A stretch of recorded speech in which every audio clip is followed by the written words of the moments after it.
everybody, this is Eve West. Thank you for tuning in to my YouTube channel. This channel is dedicated to promoting a book I wrote. It's called Follow. It's an ebook. You can find it on Amazon.com under the Kindles tab. And my book deals with spirituality, looking at it not just from a purely metaphysical, psychological standpoint like we typically do. When we think of spirituality, we think of love, and we think of creativity, intuition, and those various etheric intangible aspects of who we are, those conceptual aspects of ourselves. But we're also physical, which corresponds to the reptilian brain, which you can see, taste, touch, smell, and hear. And so within this reality, we are actually programmed to deny an aspect of ourselves, to deny the physical aspect of ourselves, to make us super psychological and super spiritual. And so this book is really about putting light on that, and putting light on how we're really made to be very unholy here. And so when you are holy, or what you would consider to be from an esoteric standpoint a Jew, so when you're holy and you have the Star of David, which from an esoteric standpoint represents the masculine and the feminine aspects of the soul intact. That's why the Star of David looks like two intersecting triangles. So when you're holy, you are demonized within this particular reality. And so my book really just paints a picture of that, paints a picture of the constructs that actually work to divide the mind between the conscious ego and the unconscious astral body. So I look at media and entertainment, education, religion, the governmental structure, the familial structure. That's what I'm really going to talk about on this tape today, the familial structure in our families, and how they actually work to divide the mind. And people typically don't really think of family as being a part of the matrix and being what we consider to be an artificial construct, but the family structure is also artificial. And I like to mention the movie The Giver, to really paint a picture of this, because in The Giver, Jonas, the main character Jonas, represents the Christ. And so he's not just psychological like his family, who are psychos, but he is also what you would say earthly.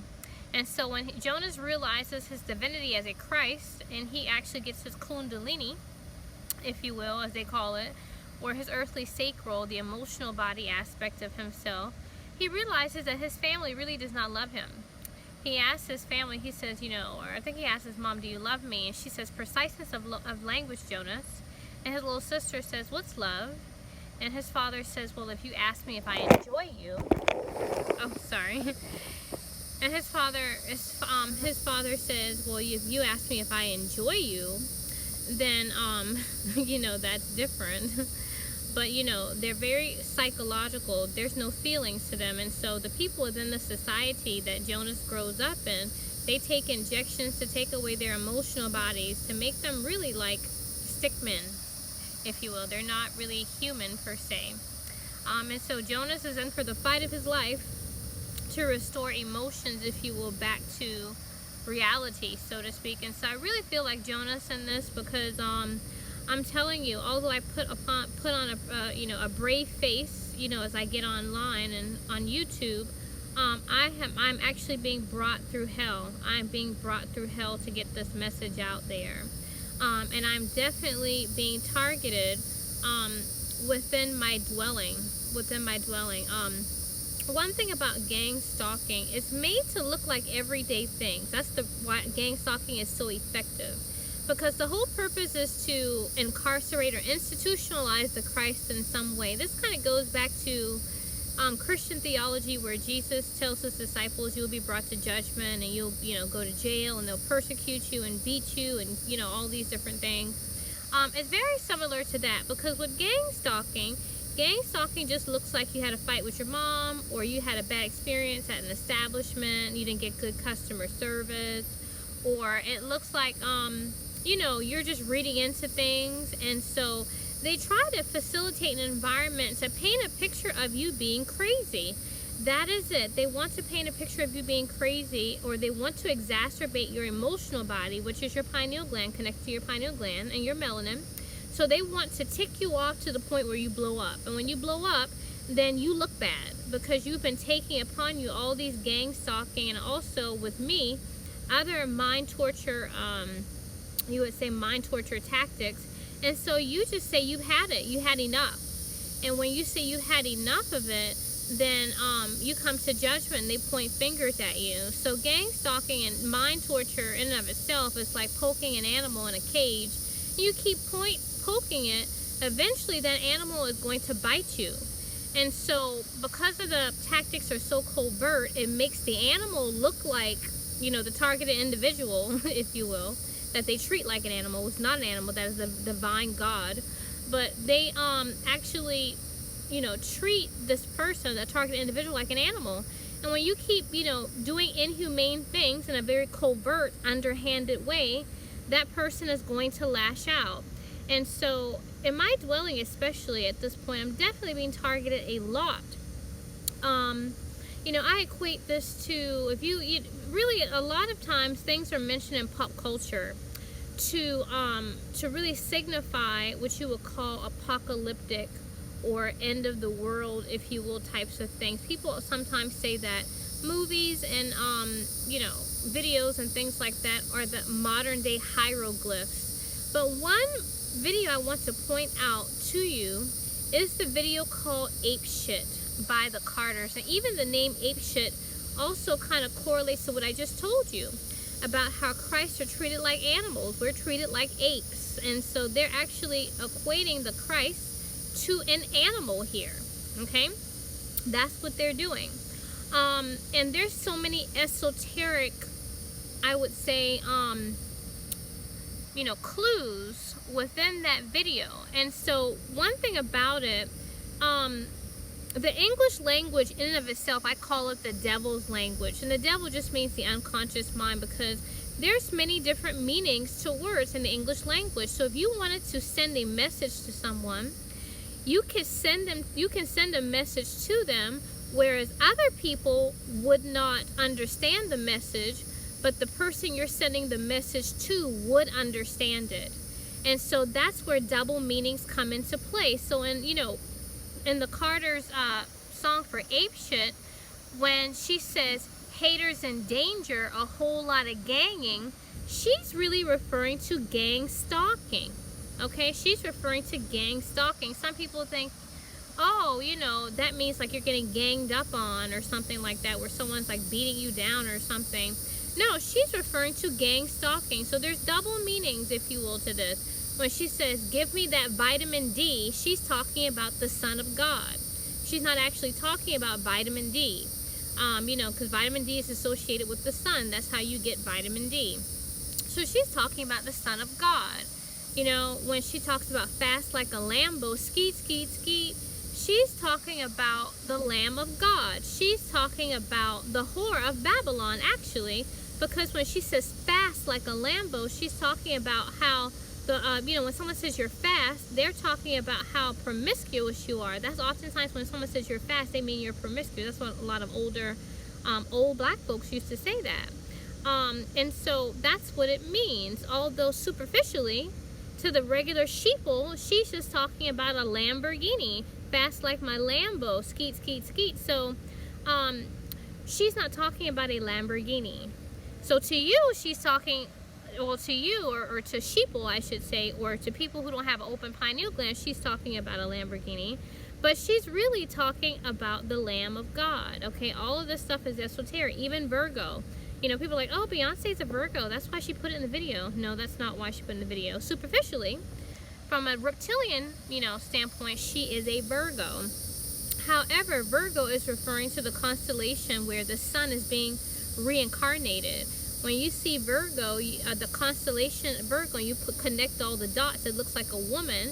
And so the sun goes through the legs of Virgo, is going through the legs of Virgo. And so it also has a connection to Bethlehem, I want to say, which means the house of bread, I believe. And so at the beginning of the video, when she said, give me my check, put some respect on my check, she's talking about reincarnation and how the Son of God will be sold out by a Judas figure. The Judas aspect of the soul will sell itself out for some money, which is a check. That's what she says, give me my check, put some respect on my check. And so what I want you to see is that, you know, as Christ beings, we are often seen as crazy. Because superficially, people are like, Beyonce's just talking about a Lamborghini. Beyonce's just talking about, vitamin D. Beyonce's just talking about people beating up on you and ganging up on you. Beyonce's a Virgo. No, these things are not about what they seem to be superficially. They have double meanings. And so that's why the English language actually has double meanings. It kind of goes back to spells, like witchcraft. In the Bible it talks about, in the beginning was the Word, and the Word was with God, and so forth. And so this is a spell. Words are spells. That's why they say when you're spelling a word out, that's why it's referred to as your spelling. And so spells can be cast, if you will, upon people because you can have double meanings to them. So I want to really point that out here and just kind of give some insight as to when your pineal gland opens, things that actually brought within your foresight and brought within your consciousness, and how you actually see things differently than other people do. And so, when you kind of can see for other people, then it really puts light on a situation, per se, and kind of helps people to really gain some knowledge. And so I want to talk about, really, gang stalking within my dwelling. Like I said, when it comes to Christ's being, we are targeted within the community because of knowledge, because you possess the esoteric knowledge that other people do not possess. And so this knowledge is not supposed to be mainstream. It's not. Just like in the Matrix environment, we're taught that, race, for example, race is, we all bleed red. And, we're taught that, race doesn't really matter. Fundamentally it doesn't, because we all observe the same holidays, and, we all have the same types of careers, and we all shop at the same types of establishments. Even nowadays, observe a lot of the same religions and so forth. So, fundamentally, why does race matter? But ask yourself, does race matter? If race didn't matter, why would you have to disclose your race when you go get a job? Why would you have to disclose your race when you go to the hospital? Why would you have to disclose your race when you're getting an ID or you're getting a driver's license at the DMV? If your race and your gender were not important, we would not worry about them within the Matrix construct. But they are important, but they do not want the regular sheeple to understand the significance of it. And so race is connected to your soul. That's why black people refer to as soul sisters and soul brothers.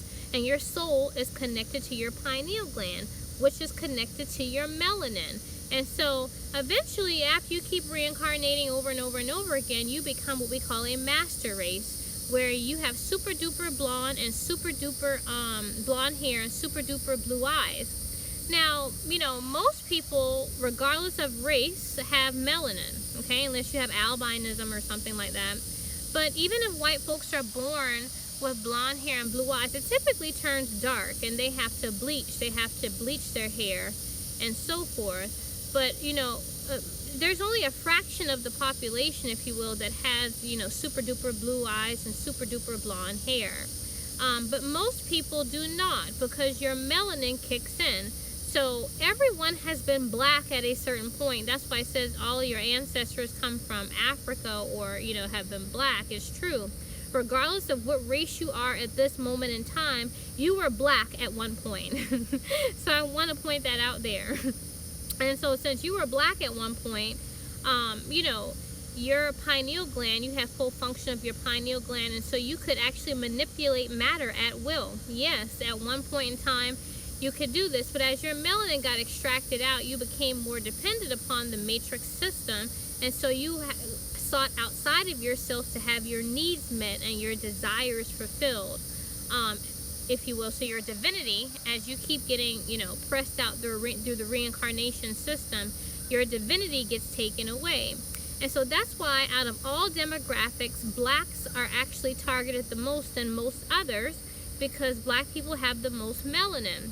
And so the third eye of black people are debased more than others, okay? And so what do I mean by that? Well, when you have melanin, your third eye cannot be, deactivated, but it can be imbalanced. And so that's why you see in a lot of our music, like say hip-hop, we are focusing more on the divine than the divinity that makes the divine. So the people that own the industry, if you will, they make black people, everybody listens to hip hop, but black people are targeted with their music because you focus on like cars and money and jewelry and houses and things like that. They want you to focus on stuff. And so before you can have the physical, you have to have the metaphysical. And so they want to take your divinity away to make you invert what the process of manifestation is. And so it's like, oh, look at that car. Don't look within yourself to manifest that car. Look at the car itself. And so whenever you're looking outside of yourself, you're looking in the wrong place. And so that's where they want you to look. And that's the way our matrix environment is set up. Now, this information that I'm telling you is esoteric information. I promise you, you are not going to find it on anybody else's channel. If you do, please connect me with that person because, I really do want to find people who are like-minded like I am. But the information that I'm accessing is in a different dimension. It is not of this world. And so this is the reason why I'm being targeted. And really, when you listen to the information I'm giving you, it does not sound far-fetched. Within yourself, because the truth is always within you, within yourself, deep down inside that's true. I mean, look at the spectrum of hues of black people compared to when you get to your what you call it, Asian and your Caucasian races. Why is it that black people have a spectrum of super duper dark to super duper light? But when you get into your Asian and your Caucasian, the spectrum of hues fall relatively the same. And so, it's because this is called melanin theft. And so every time you incarnate, they take your melanin away. So I'm at a crossroads because as a black woman, I'm about to be reincarnated to be a mulatto, where, I have less melanin. However, it will take away my divinity, basically. And so this is very disheartening, if you will, to know in my next incarnation that I'm supposed to be really dumb and stupid. And so, I was really taught as a little girl to value my lighter skin and to covet being lighter and to be white, per se. That's what I was conditioned to love. However, I've come to discover that, the lighter you are, the less you're able to see past the constructs of the matrix that take away your divinity. So I want to talk about being gang stalked, if you will, in my home, because things have actually gotten really, really petty within my home. I actually came down here and was invited down here by my mother. When I had a job in Atlanta. I got in a job in Atlanta and it didn't work out well for me. And so when my mother invited me down here, I said, okay, maybe it would be a good time to regroup. I really didn't know what to do. I was asking a couple of friends, what I should do.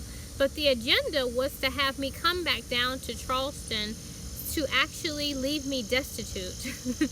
And so, I wanted to, people to see that, I actually, in 2017, got a job. I got a job, actually, in Atlanta that I did not take because I followed my mother's advice. Now, from the superficial, you would say, okay, you made a decision. So superficially, yes, I made a decision to come down here to Charleston. But one thing about decisions, you cannot make a conscious decision without knowledge. And so I did not have knowledge that the plan would be to get me down here and to crucify me, to actually treat me in a very inhumane type of way. If I had knowledge and foresight of that beforehand, I would have never come back and relocated back here. It would be closer to my daughter, who is actually in Atlanta at the moment. And so right here, I want to show you. I want to show you an email that I received. I'm not sure if you can see that. Maybe if I can turn it around.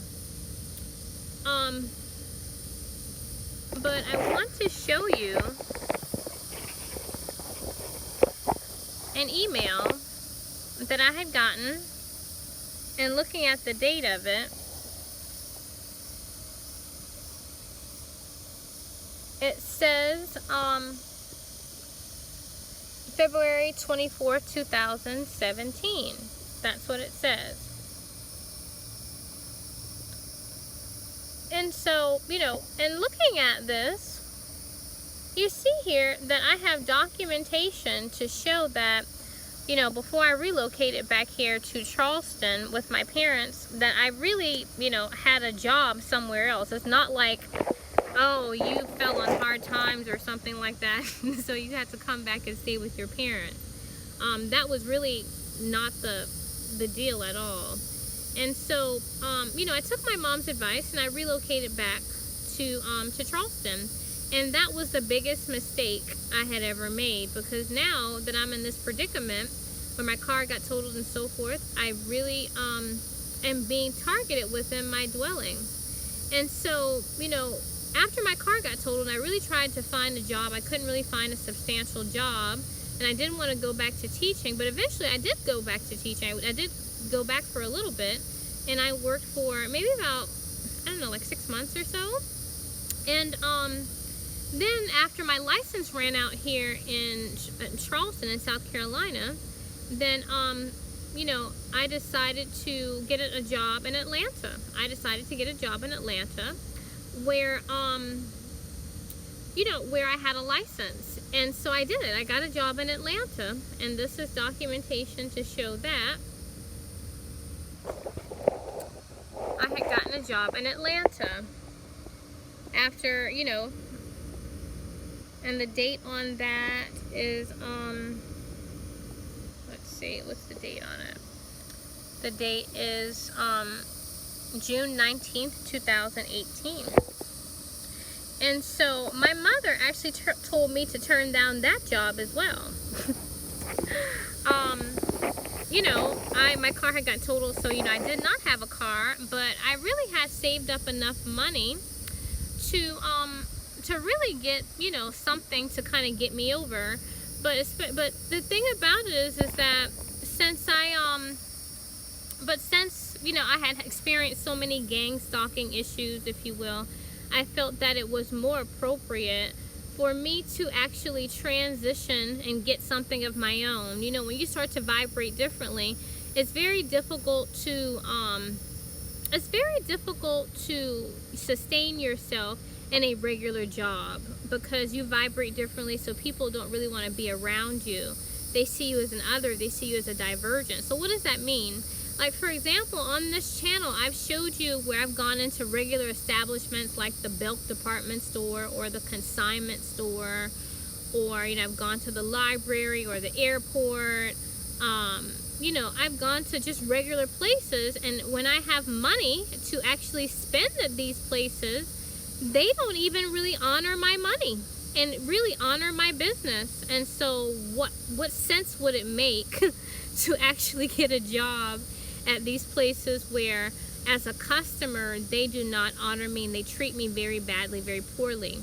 And so, because of that, that's one of the reasons why I decided, in addition to, wanting to help people, that's not the only reason. My main reason was to help people, because when I was in Atlanta, I left my job there because, not only was I getting gang stalked, but I felt that I had a higher purpose. I was like, okay, things happen for a reason. You're being gang stalked at this job for a reason. And maybe God, at this time, thinking that God was outside of me, I said to myself, God is pushing you into purpose to really help other people. And so that's why, I really took time out to be a mom, tried to find myself, go within myself. And I tried to, I did a lot of research about esoteric topics and things like that and the occult. And I came across a very profound teacher called the Real Merkaba. And he really actually, turned me on to a lot of different esoteric topics and things like that. And his knowledge and him actually spoon-feeding that knowledge to me really helped to unlock a lot of knowledge that was within my DNA. Like, for example, the stuff about race that I shared with you. And so, it really, his channel really helped me to understand, more about, what it means to be a black woman, what it means to be a black woman, if you will, within the matrix today. And, I'm so thankful for the information that he gave, because without his information, I wouldn't have been able to actually have my own channel, or I've written the book that I've given you. So if you haven't already done so, I would, highly suggest that you check out the Real Merkaba. very profound teacher, and he definitely will spoon feed you the information and quantify information for you at the atomic level, so you can access information at the more etheric levels, if you will. So he's more like Ra, but I'm more like Isis, I would say, in terms of the information that I share. And so within my dwelling, I'm receiving a whole lot of restriction. And what does that mean? Well, the thing is that, once, the agenda was set to take me away from my livelihood, take me away from my jobs, and so forth in Atlanta, and coerce me to come down here to Charleston. And then once my car got totaled and so forth, which was also orchestrated, then programming could set in. And so, things like, for example, when I come in and out of my dwelling is an issue. It's like, oh, you come in and out of the house too much, or you're staying out too late, and the curfews keep changing. It's very odd and it's very strange. Little things like, I don't want you to use the dryer at night because the dryer might blow up, and then it's like, oh, well, don't use it during the day because it's too hot. And then it's like, oh, I want you to use it in the morning. And, different things like, oh, I don't want you to cook on the stove, if it's in the morning, if it's like, 1 o'clock or 2 o'clock or 3 o'clock in the morning before 5 in the morning, I don't want you cooking. And the times keep changing, and so there's a new one now. The new restriction is I don't want you in my refrigerator without washing your hands if you come from outside. But I'm going to show you in a video how disgusting the refrigerator is. It's a very disgusting refrigerator. And so I want to show you and really put light on situations, because people think I'm joking, but I'm really not. If you see how disgusting the refrigerator is in my parents' house, it's deplorable. And so I would think, looking at a refrigerator like that, why would you be, concerned of someone washing their hands? But that's the new restriction. So there's really a lot of different crazy restrictions. Like, they had issues with their hot water heater, and so I would boil some water on the stove, and so my mom was like, well, that affects my thermostat. So I started heating the water on the stove, and then after I started heating the water on the stove, she was like, she didn't want that, and so I started putting the water in the microwave, and she said that she didn't want me toting water throughout the house to get to the shower. And so that was really crazy to me. And so really, in looking at these tactics, it goes to show that there's nothing really to do with the water or the thermostat or toting water throughout the house, but it has everything to do with targeting me, trying to put me into a place of restriction to where it exacerbates my pineal gland and I blow up. So really, it's just a bunch of tactics to tick you off, pretty much. And so it's very covert, and that's why gang stalking is so insidious. But I want to point out a conversation that I had with my dad. This is a very important conversation that lets you know the issues I'm having with gang stalking. My mom, she told me that, she didn't mind me eating things in the house. I didn't have to ask her every time I ate something in the house. And so I was like, okay, and I asked her directly, and she told me directly that, no, that's not the case. But when I went to get something to eat, she acted very, wait a second. She actually told my dad. She told my dad to talk to me about it because, she didn't want me. What happened? No, I ate some for popcorn. There's some popcorn that she had, and it was in a new box. And so because I had opened the box of popcorn, I guess, I don't know, but the whole superficial rationale, I think, was because I had opened the box of popcorn that she was upset about this. And so from the superficial level, it's like, oh, well, your mom, that's her popcorn, that's her box of popcorn, what have you. And I totally agree. If I've bought something, what have you, and it's mine, and you go into something that's mine, then, and I tell you not to, that's a different story. But I was told that it was okay.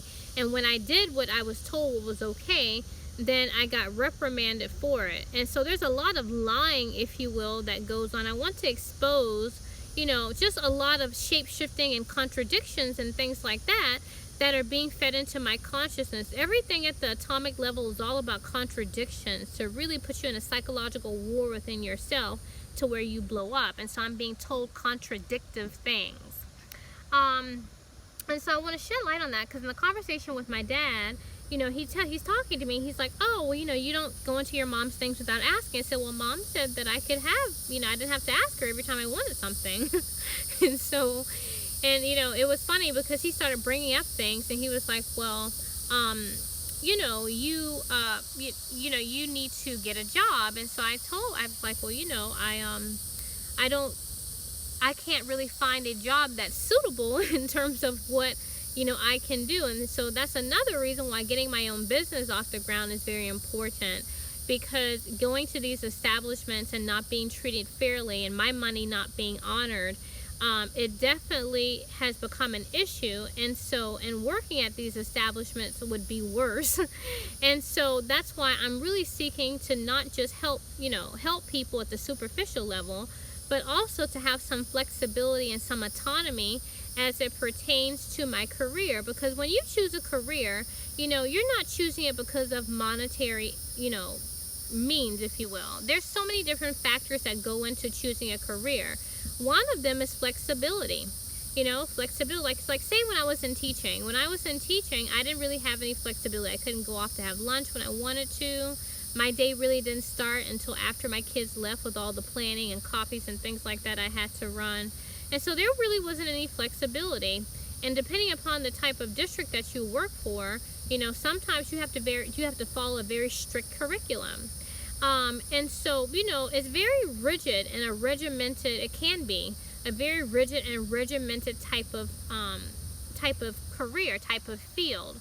And so, I really want something that will allow me to step outside the box and to have more flexibility. Now, some districts have more flexibility than others, but that was something that I definitely covet and I definitely want in terms of a career.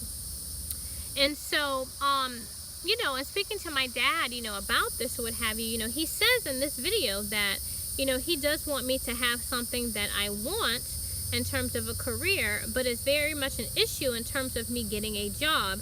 And so I told him this is a contradiction, because my mother told me to turn down 2 jobs that paid very well. And also there's an argument where, I should be closer to my daughter, but I was told to turn down jobs that would actually make me closer to her that were in Atlanta. Both of the jobs were in Atlanta. And not only were they in Atlanta, but it really just would have been better for me in terms of livelihood. I would have been under my own roof. I wouldn't have to worry about somebody else's oven or toting water in the house, because I would have hot water. These are things that really did not have to be, but because the plan was set for me as a gang stalking agenda to have me relocate back down here to Charleston, that was the plan that was orchestrated, if you will.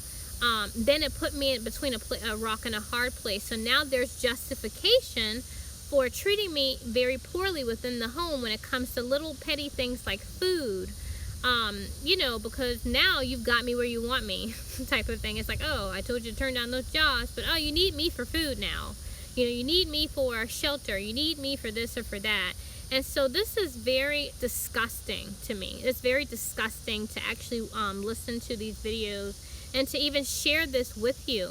How I've been coerced, if you will. It's crazy. It's like when someone, like for example, if I invited someone into my home and I said to them, oh, you know what, don't take that job, there in Minnesota. If you can come back here and look for a job here. I want you to be closer to family and so forth, And so, if when the person came into my home and I was so nice and say, oh yeah, come here, and then say, by the way, every time you eat a piece of food in here, you have to ask me. By the way, you can't use the oven unless I'm sitting here watching you. By the way, you can't use the oven after 6. Or no. You can't use the dryer here at night or during the day if it's too hot. Or you have to use it in the morning. Or you can't have a hot shower. I prefer you not to have a hot shower. Like if you told me those things beforehand, then I would have actually had my independence. But because you told me after the fact, and you're now subjecting me to these restrictions, it's very evil. It's very evil because your spirit does not want to be limited. You want to be limitless. And so because it is not within your nature to be limited, this is causing justification for actually pissing me off, so you can justify being a Judas figure and selling me to the government. And that's what happens to Christ figures, if you will, going back to symbology in the Bible. So let's listen to some things that actually were said by my dad in the conversation.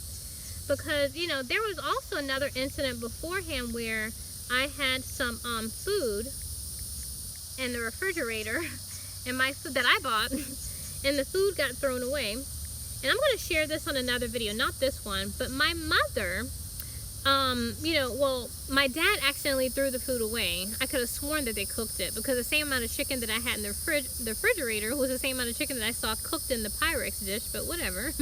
So when my dad, fessed up and said, oh, I threw it away by accident because I thought it was bad, I said, okay, well, that kind of makes logical sense, right? People do things, make mistakes all the time. But I had taken out some of their chicken to defrost so I could cook it to eat, because I didn't feel like it was a big deal since they ate my food. I figured that it wasn't a big deal for me to bring that to their attention because we're family, right? So when my mother saw that I was defrosting her food, she told me that, I did not have rights to go into her stuff. And so I said, oh, well, you cooked my chicken, so I figured it wasn't a big deal. And so she came to me and she said, well, your dad threw it away by accident, and so if you want something to eat, then you should ask me. And so I said, okay. I was like, well, since, dad actually threw away my chicken, I'm asking you, can I have the chicken that I defrosted that is technically quote unquote yours? And she told me to get out of her face. I lie to you not. I have this on video, her telling me this, and I'm going to show this to you. And so what I'm trying to get you to see is that I was not brought back here for anything good in Charleston. I was brought back here to be crucified. This is an agenda. This is a sabotage, if you will. And so this need not be. This was not supposed to be. I was not invited back to my parents' home, if you will, for anything good, to help me regroup and to get myself together and try to transition out of teaching. And I'm really kicking myself in hindsight, because, I was not able to make a conscious decision and knowing what would happen to me. So I just want you to listen to some of the things. The first thing I'm going to share with you is not the discussion I'm having with my dad about my mom saying I ate her popcorn or whatever, but I want you to hear my mom telling me that I could have something to eat within the house. And I didn't have to ask her. So I want to share that. Oh, yeah, said before that your food is not an issue, but should I ask you for the bacon? When I get some bacon? Should I ask you? Oh, no. Don't play with me, man. No, I'm just asking, like, should I ask? Oh, so every time that I want some bacon, I should ask you? No, what? When you bring your meat there, I don't go in there. What meat? You bring meat and stuff in here, you eat that. Well, I don't say that you can't eat it. I bring it in here if you want to eat the meat here, then you can. Well, no, well, it's fancy. Even when it's fancy, I wouldn't think that I have to tell you to eat the meat. I don't mind you eating things, but you should ask. I don't mind you eating things. Have you allowed me to eat bacon before without asking you? Oh, yes.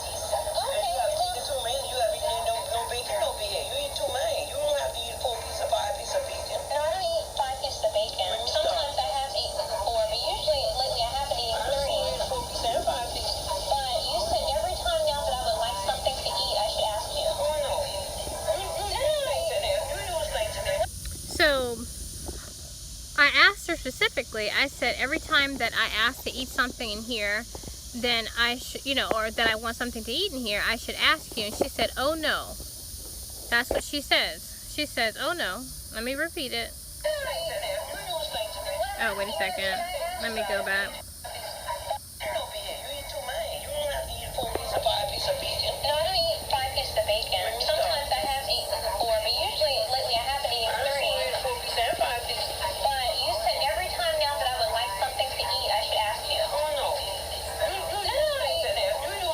What I'm asking you is, should I ask? So she said, oh no, you use things in here. And so I asked her specifically, and she said, oh no.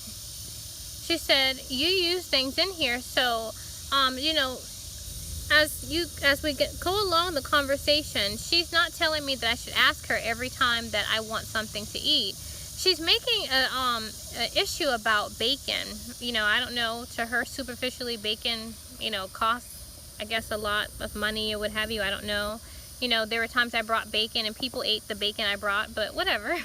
So, you know, there's an issue when it comes to bacon. And so she was like, you know, eating 4 slices of bacon, because there have been times, you know, where I've eaten 4 slices of bacon. I really like bacon. And, you know, but really, especially, you know, since I haven't been buying bacon a lot, if I do eat their bacon, I won't eat 4 slices. I'll usually eat about 3. And so, you know, it doesn't make any sense, if you will, because she's telling me here, she's saying 2 conflicting things, really. You know, she's like, you don't have to ask me about the bacon. And then she's like, oh, you should ask me. You know, she's going back and forth here, and it doesn't make a whole lot of sense. She's saying contradictory things. Besides meat, what I'm asking you is, oh, you're talking about meat. If it's something that deals with meat, that then I bacon should. right there. Well, what about No, any? you usually bring things when you want. Yeah, I don't want what we want. But only thing I tell you, don't take no 4 pieces of bacon, because that's all we got. So she says, I'm not worried about what you want to eat, but all I'm telling you is not to take 4 pieces of bacon, because that's all we've got. So here she's saying that, you know, she's not worrying about what I want to eat. That's what she says. This is conflicting things. But only thing I tell you, don't take no 4 pieces of bacon, because that's all we got. Wait a second. You're talking about meat. If it's something that deals I'm with talking meat, about that then I bacon should. right there. Well, what about No, any? you usually bring things when you want. Yeah, I don't want what we want. But only thing I tell you, don't take no 4 pieces of bacon, because that's all we got. Okay, so because I'm trying to get the guidelines and restrictions and stuff down. Go ahead, go ahead, fry it. But if I want some bacon, I should come and ask you. No, I just don't take. You're not asking me. Don't take no 4 pieces. That's all. Okay, so take 3 pieces instead of 4. 2 or 3. Okay, are there any other guidelines in terms of like the food and health to make sure that I have that? Oh, okay, thanks, Mom. And then also So, you know, I asked her in terms of, are there any other guidelines in terms of the food? Because like I said, you know, she does not really answer that question. You know, she doesn't really answer. She wants me to get out of her face and so forth. And so the reason is this, is that when you're being gang stalked and your pineal gland is open, you're very smart. You become super duper smart. And I'm not saying that to toot my own horn or anything like that, because this is still an ego, an avatar that I'm playing, so I've been groomed to be a smart ego. But the thing is that you start to ask questions, and then the questionings that you ask people, they shape shift out, and you really shed light on the real reason for why they're doing what they're doing to you. And so she tells me that she doesn't mind, you know, basically me eating whatever. She's saying, she's just talking specifically about the bacon. She's like, I don't care what you eat. That's what she says. And so her bringing this issue about popcorn to my dad is very, very suspect. So I want to play for you, you know, the dialogue between my dad and I, and a conversation when, you know, my dad brings it to me that my mom came to him about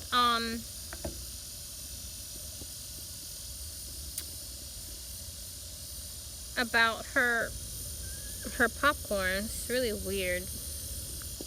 really eat popcorn like that anyway. And she told me that, you know, I could have, you know, food if I eat. Well, yeah, I know the one that was over there was expired. And so, yeah.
point something out here, because although my dad is not the #1 culprit, if you will, in these, you know, gang stalking tactics, he is designed to uphold a lot of the gang stalking.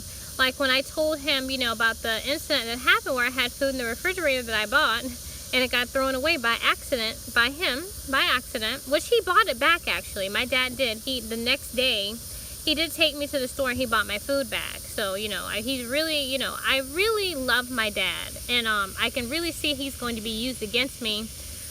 You know, I foresee with my third eye that he's definitely going to be used against me because I love him so much. You know, I really do. And so he was like, oh, I threw your stuff away, I'll buy your stuff back. But he failed to acknowledge that it was wrong for her to tell me to ask for things, and knowing that my food got, you know, thrown away by accident, told me to get out of her face. So in asking her, she told me basically no. She said to get out of her face. That is really evil. You know, I would never do that to my daughter. Like if my daughter were hungry and she came to me and she was like, you know, and you know, well, I would never really fuss at her about taking food out the refrigerator anyway. But, you know, if my daughter said, oh, you know, Mom, you know, can I have this chicken or what have you, because, you know, you accidentally threw my food away and I'm hungry, I wouldn't make her go to sleep, you know, hungry. You know, I would, you know, say, oh yeah, go ahead, you know, I threw it away by accident, I'm so sorry, I thought it was bad or whatever, you know. And so, you know, no big deal or whatever the case is, but I would never say to my daughter, get out of my face. Like, who would do something like that? Who would do something cruel like that? And so the whole purpose was to coerce me to come down here to Charleston, to this home, and to act nice, to be phony and fake. To be a phony, to be a fake, and then to say, oh, by the way, you need me. But I really didn't need you. I have documentation to show that I really didn't need you. And now that you have me in a position to where I so-called need you, you feel that you can throw off on me. You feel that you can actually attack me, if you will, and to coerce me to do, coerce me into a situation that leaves me susceptible to being destitute and thrown out on the street and or arrested. So let's keep going. Oh, sorry. So let's keep going in terms of this. I'm sorry guys that the video got cut off. Let me find it again. Let's see.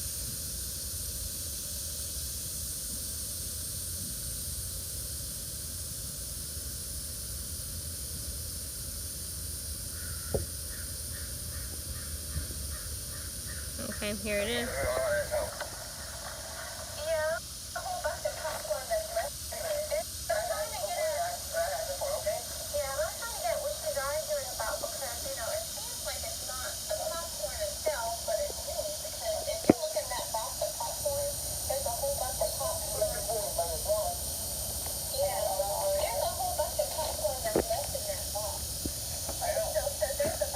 I think we've gotten further past this.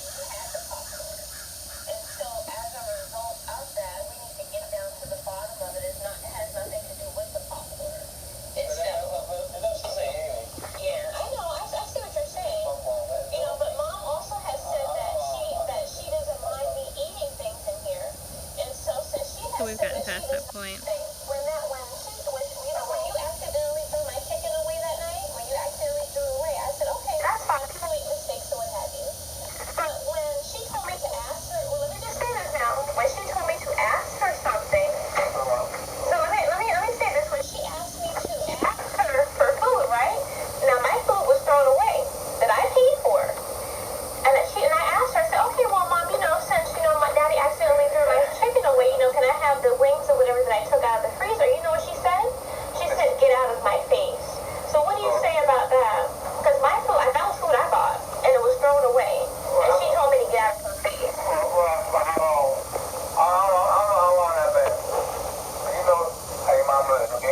Yeah, so going back again, he says, I don't know how long that's been, and you know, this is your mom's house and so forth. So this is very evil to me. This is very evil because, you know, to me, I would acknowledge, yeah, you know what? You bought that stuff and you didn't eat that night because you, you know, your food, I accidentally threw your food away, and it would have been the godly thing to do, right? Not gang stalkerish, but godly thing to say, well, you know what? Go ahead and have that chicken in there. I don't plan on cooking it right now, and instead of me going out to buy some chicken, you know, why don't you just have what's in the freezer? You know, I'll buy some more wings or whatever the case is.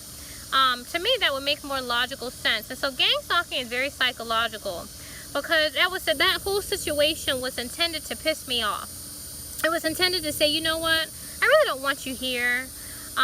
You know, I invited you back here really not because I like you or because I want to see you do well. I invited you back here to really piss you off. That's what it said. Gang stalking is not the things that are said, it's the underlying things. And so it's like, that's why I threw your food away. And guess what? Not only did I throw your food away, but I'm going to tell you to ask me when you want food. And when you ask me, although you have a legitimate reason to ask me for food because I threw your food away, I'm going to let you know, no, you can't have any. That's evil. And so, you know, I'm going to actually show you footage of this actually happening to me. And so let's go further, if you will, deeper into the conversation. Because one thing about gang stalking is eventually intended to put the person out on the street to be destitute. And so that is what my mother plans for me. So I want to shed some light on that and put some video on that particular. Oh, wait a second. Let me go back. I apologize, guys. Technical difficulties. Okay, so this is it right here. So why was she? Well, see, one thing about it, the other night they had an argument with Mom. They came back in here because of that whole element. I got to ask with you. Because what I'm doing is, I don't see anybody else. Oh, let me tell you something. That's well with my soul. That's well with my soul, because that was the intention of her inviting me back here to kick me out of the street. Because I have documentation that shows that she told me to turn down 2 jobs. Listen, Mom told me to turn down 2 jobs, okay, and to come back here. And the fact that I was going out here to get my business together to upload videos and things like that. You do. That ain't good. Going and coming the way I do. How do I go? What do I do? I'm doing like 2 or 3 times, but they did. You went up 3, 4 more, you don't have to make. Hey, it's the red pill to feel. You said going 2 or 3 times a day. Yeah, I got to leave it late on it.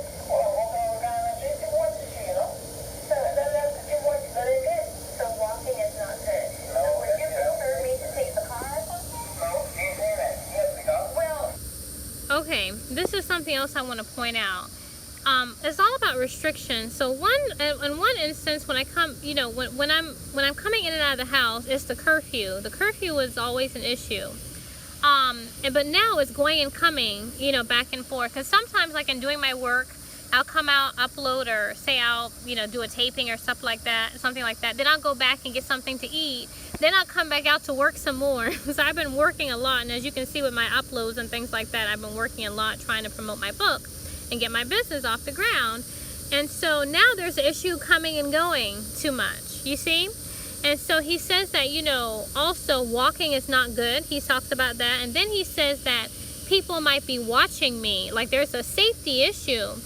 And so when he says this, you know, I would think, you know, because I really don't want to drive their cars anyway. Really, to be honest with you, it helps me to walk, because a lot of the torture I receive is so psychological that walking is a type of yoga that keeps me in my body.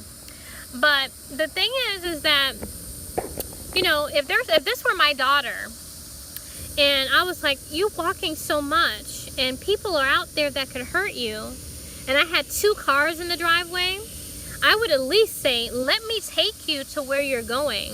Or I would at least say, take the car, you've got a license, go ahead and go to upload your videos and do your, you know, whatever it is. Whatever you need to do, go ahead and, you know, take the car, because I'm concerned about your safety. So in this interaction I'm having with him, and I really don't blame my dad really for this at the atomic level, but, you know, at the superficial atomic level, it's saying, I really don't give a crap about you being out there and being safe. Because if I gave a crap, then I would give you the car, but I'm not giving you the car. But I'm going to tell you about the danger that could befall upon you, such as somebody following you or doing something to you, or, you know, say walking is not really that good for you. And since all that walking is not that good for you, I'm going to acknowledge it's not, but I'm not going to do anything as your family to help you. That's what it's saying underlyingly. Because if you were actually so concerned, you would do something to help me. But you're pointing out these concerns, but you're doing nothing to help me, and you invited me back here. I'm going to point out even more stuff because, you know, within this conversation, he talks about my daughter. He talks about me being closer to my daughter and so forth. But he does not make any provisions for me to be closer to her. I said, okay, well, you know, I have a license in Atlanta. So if I get a job in Atlanta, will you help me to relocate? I'll pay you back the money, you know, because I'll be making good money. But will you help me to relocate back to Atlanta so I, you know, what have you? Now listen, my daughter is in Atlanta. He says that in these tapes that I should be, you know, close, you know, I should be with my daughter. But in no way does he say that he is open to helping me to be in Atlanta. He talks against me being in Atlanta. So this is very telling. So let's run some more footage here, if you will. Let's see. Let's go back. So everything's a contradiction.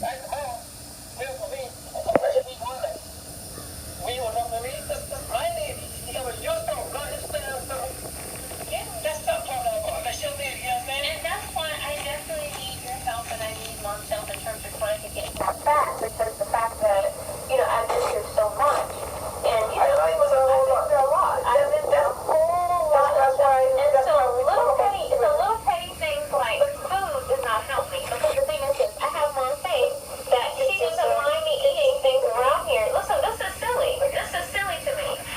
And so I wanted to point out that, you know, petty things about food, you know, really doesn't help me. My whole priority to getting my business together is not just to help others, and it's also therapy for me, but it's also, you know, to get my daughter back. And so if you listen to what he's saying, if you will, I'm going to pick up that video. He is not concerned. He is not concerned about me getting my daughter back. He says this with his mouth, and he professes this with his mouth, but in his actions, it's saying something totally different. So I want you guys to listen here. My ability to manifest. Oh, wait a second. Okay. Can't wait for me when I was a little girl, so that's why I'm having to choose manifesting. Okay, well.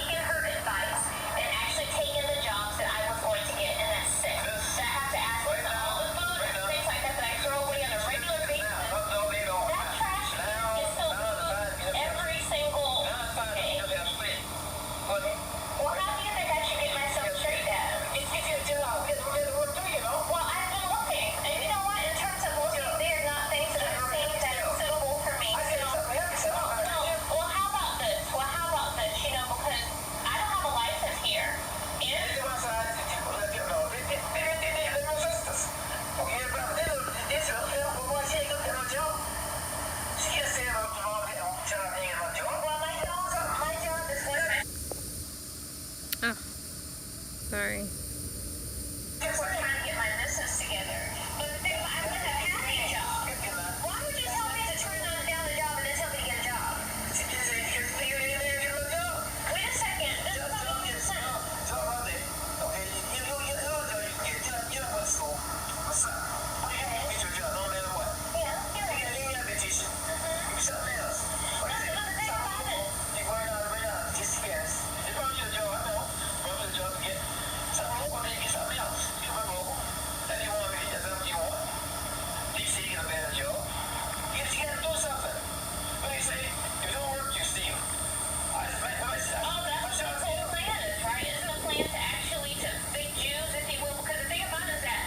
He said, if you don't work, you'll steal. So so this was really the plan all along. The plan was to have me relocate back here to Charleston to give up my livelihood for 2 jobs, really, that I had gotten, that I showed you guys proof of.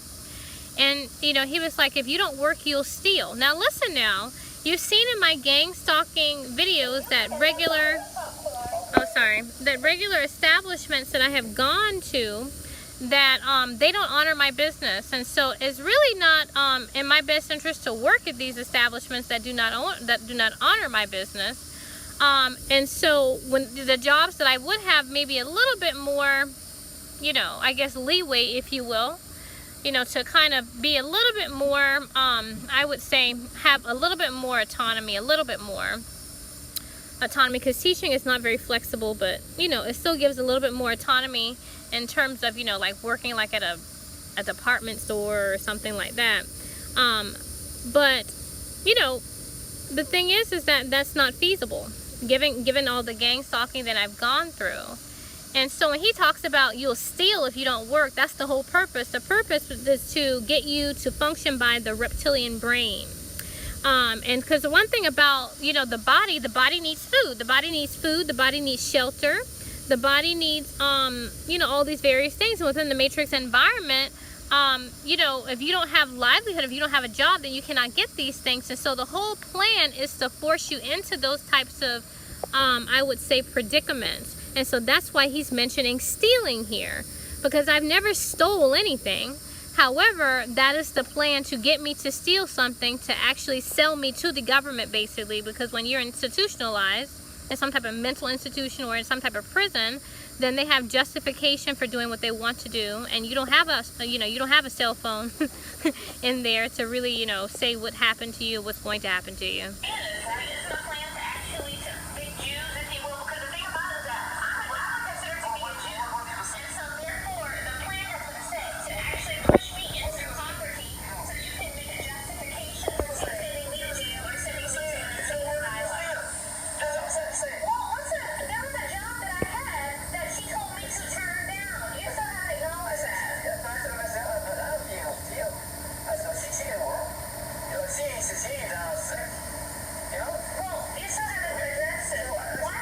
That's the thing. He fails to acknowledge it. He doesn't say, oh, your mom didn't tell you to turn down those jobs. He says, you're not sick. You can work. But he still does not say, you know what? Yes, your mom said that, but Courtney, whatever the case is, he does not acknowledge it. And so this tactic is designed to actually exacerbate my pineal gland as well, because they know that this is wrong. But failing to acknowledge that this is wrong is something that is into this type of mind tactic is intended to tick me off, to exacerbate my emotional body via the pineal gland. And so this is a tactic, just like when my mom threw away my food, and you know, or my dad threw away my food by accident. And so when my mom said, you know, I don't mind you having food, just ask. When I asked her, because dad had accidentally threw away my food, she said, get out of my face. It was to tick me off. So these tactics are really done covertly to tick me off, and they're very nasty.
Kind of skipping around here, guys, so bear with me.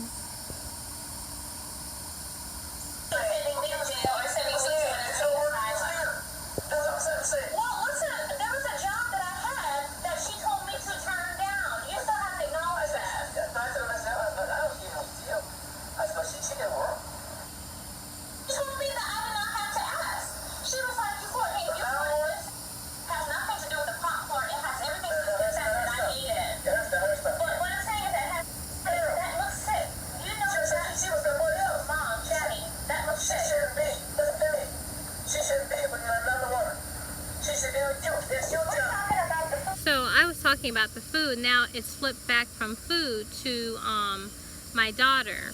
And so going back to my daughter, you know, with my dad, it's a big issue with me being with my daughter, but he's not actually trying to help me with that, if you will. You'll see as the video kind of goes along, because I asked my dad in the video eventually, I say to him, you know, Dad, you know, if I want to relocate back to Atlanta or whatever the case is, will you help me to do that? And he does not acknowledge it. He does not acknowledge that. He doesn't say, oh, you know, he argues and says, well, you've been to Atlanta. This makes no common sense. If my daughter's in Atlanta with her dad, right? And you say you want me to be with my daughter, and I say, well, you know, if I get a job back in Atlanta, again, a third job that if you tell me to turn down, I'm not going to turn it down this time. But if I get a third job in Atlanta, you know, will you help me to relocate and I'll just pay you back, whatever the case is, you know? And he says, well, you've already been to Atlanta. You've been to North Carolina. You've been to these different places. This is sick and this is sad. This exposes them. Is the fact that they are actually, you know, really in on it like everyone else. You know, you can't say one thing and then mean another and then do another. She should be with another woman. She should be with you. That's your job. We're talking about the food thing. The thing about it is this. That says that every time I have to come to this thing, can I have a potato? Can I have some? There have been things I brought to this house that she didn't ask me for. There have been things I brought that she has not asked me for. Okay. That boy daddy, and his mama, that thing she did, whatever, you know, it's one day, one day else. Every email you're trying to come in. But you get to stay. Okay? They go there and stay. All the time. Why?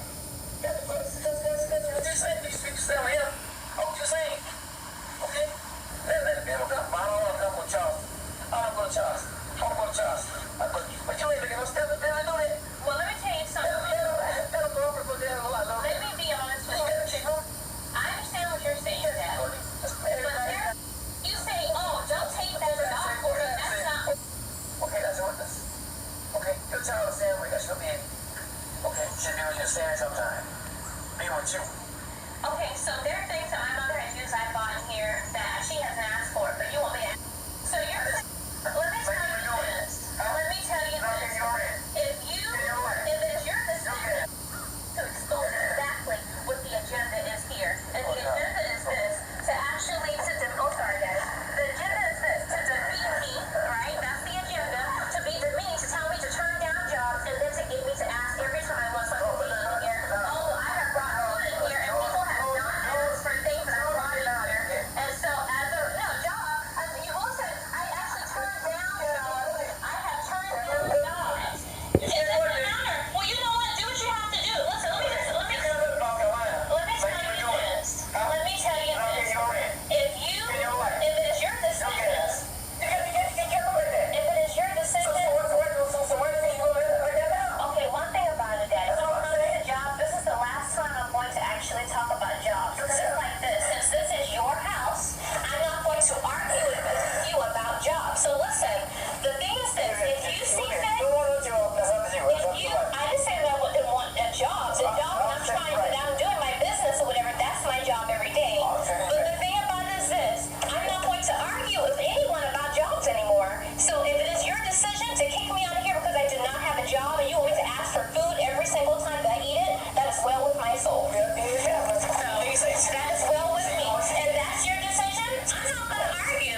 acknowledge, he says, you know, when I said in the video, there are 2 jobs I was told to turn down, he just said, well, just get another one.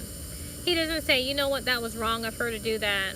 And now that you don't have a job or whatever, court, you know, we're going to help you in any way we possibly can, you know, to maybe get another job, you know, in Atlanta, if that's where you want to go, or if you want to go to Nevada, or wherever you want to go, you know, we're going to help you to do that. And so this is also, it's very covert. Like I said, gang stalking is not the things that are said, it's the things that are not said. That you would help me to get there to actually have a job? In Atlanta. Well, what I'm saying is this: is I don't have a license here. Say if I found a job that was in another state, I would need help to actually. You have a job beside no one, but a licensed job. Well, what I'm saying is this: is that if I found a job somewhere in another state, and I would pay you back the money that you would give me to help me to get the job in the other state, would you be willing to do that? You got proof it's your job. Oh, okay. So if I had proof, what have you? Why would I lie about? Daddy, I'll get a job here. Daddy, why would I lie about? This doesn't make any sense. Daddy, why would I have proof? Why would you say have proof?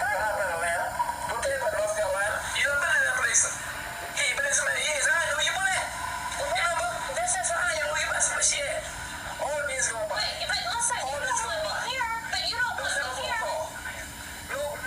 See, this is an agenda. So this is very telling. He says, you've already been to Atlanta, you've already been to North Carolina, you've already been to those places, why can't you be here? This is very contradictory. This is very contradictory rhetoric here, if you will, because he just he was just saying, oh, you know, I want you to be by your daughter and I want you to be with her and so forth, but then it's like, you've already been to Atlanta, but that's where my daughter is. And so what I want you to see is that underlyingly he's saying, I don't want you to be with your daughter. I don't want you to be with your daughter. I never want you to see your daughter ever again. That's what is underlyingly saying. Now, what he's saying out of his mouth is different. And so one thing about gang stalking I want you to know, gang stalking is covert. It's made to look like just a regular argument, but it's not. It's spiritual. And when I say spiritual, it's very psychological. And so it's the things that are not said. It's the things that are not really brought in terms into the atomic level, but it's the metaphysical. It's the mind. And so this is a war for my mind. And that's really what the war is for. It's the war for my mind and to actually destroy my mind. To destroy the pineal capacity of my divinity. And so when you tell me that you want me to be with my kid, but then you're speaking against that and you're not doing anything to help me towards that, that goes to show that you're a fake, you know. And I love my dad at the atomic level, I really do. He's a very wise man, but at the same time he's being used, and I don't feel, and the thing is, I feel bad for my dad in a way. I feel bad for my dad because he's being used. He's being used to attack me, you know. I don't even feel like the things that he even says to me are even genuine. You know, I don't. Like when he talks to me and he says these really, you know, insidious things to me, you know, in a way I feel like he's like, I really don't want to say this to you. You know what I mean? He's like, but I have to. You know what I mean? I have to attack you. Like, this is my job. This is what I've been programmed to do. And, you know, it's sad. Everyone is a victim. Everyone's a victim. Even my mom. Even my mom's a victim.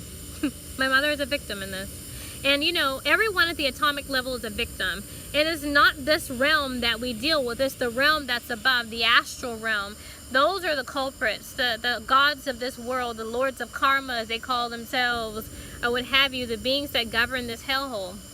And so, you know, guys, I'm going to, you know, just acknowledge that, you know, point some things out here in terms of, you know, being targeted within my home, and how my, you know, petty things such as food, you know, told one thing that, you know, I don't have to ask every time I ask for food. And then it's like, oh, then when I don't ask, then say, oh, you have to ask. And, you know, just petty things about stuff like that. And, you know, being told about, oh, I need to find a job, although I was told to turn down 2 jobs. I showed you documentation of the 2 jobs I had been told to turn down. How not acknowledging the things that have done to me, acknowledging that I was told to turn down 2 jobs, acknowledging that my food was thrown away, but I was told I could not eat their food. although my food, they threw my food away. My dad threw the food away, and then I was asked to ask if I wanted food, and then I was told by my mother to get out of her face. Things like, and not acknowledging that, saying, oh, you know your mom, this is her house. This is sick, this is sadistic. And I'm putting light, I'm shedding light on this. And I'd also want to put light on the fact that they really want to paint a picture of me being crazy, but they don't want to sit down with me, because when you sit down and talk to a light being, the light being exposes what the agenda is. And so I can't wait for them to come to me about some job, or for them to come to me about, you know, something or whatever at the atomic level, you know, because this is the atoms, Saturn, Satan, whatever you want to call it. It all deals with the material and time. So I can't wait until they come to me about something involving the material, and not wanting to listen to the metaphysical aspects of why I'm actually having issues at the atomic level. They're going to do everything to prevent me from speaking. This is all about shut up, don't say anything, so you can be actually brought to judgment and reincarnated back for another go. So thanks guys for listening to my gang stalking stories, and I will see you in my next.